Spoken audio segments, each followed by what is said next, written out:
Dito muna kami sa lilim. Dito sa puno na to na may bulaklak. Sobrang bango. Mabango yung bulaklak. Bulaklak. Yeah. The bulaklak is mabango. Ang lalaki ng mga hotel dito. Nasa siya, gitna ng forest. At yun yung bundok na yun ay mga bato. Ang ganda. Ang init naman. Ang Filipino mo. Filipino. Sabi niya, Filipino na daw yung balat niya. Gala kasi. Aray ko. Pando pa po ay. Kapoy na siguro ni kay lingkod naman. Kapoy na ka? No, just enjoying the view.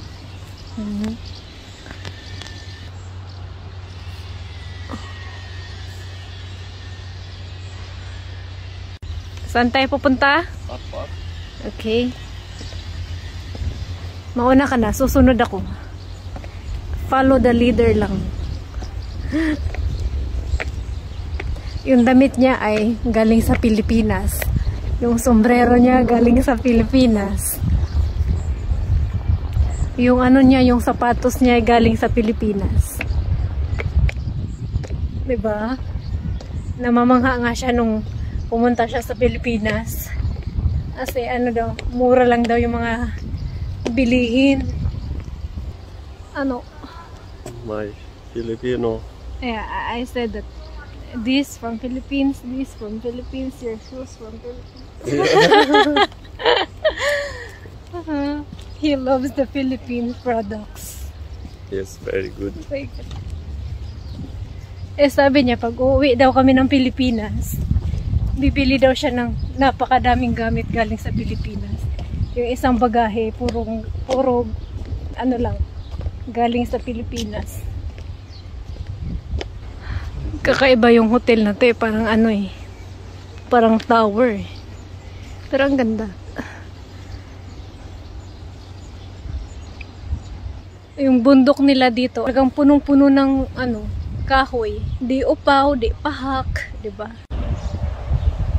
Ayan, hinto na naman kami dito mga ganda kasi ang ganda ng uy, nanguha mga diha. Saan na lang ipanghatag na ako naamay ko. May, there's a bug, ant.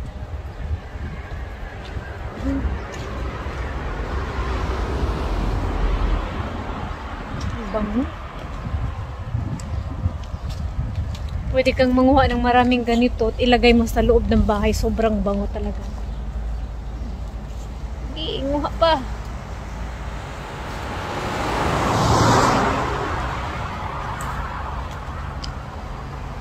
We can put it inside the car.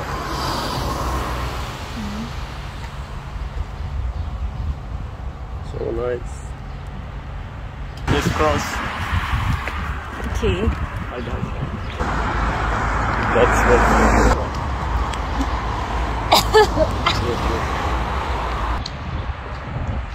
There are many dogs there. Parang may patay na hayop doon. Oh my God. Babalik na kami.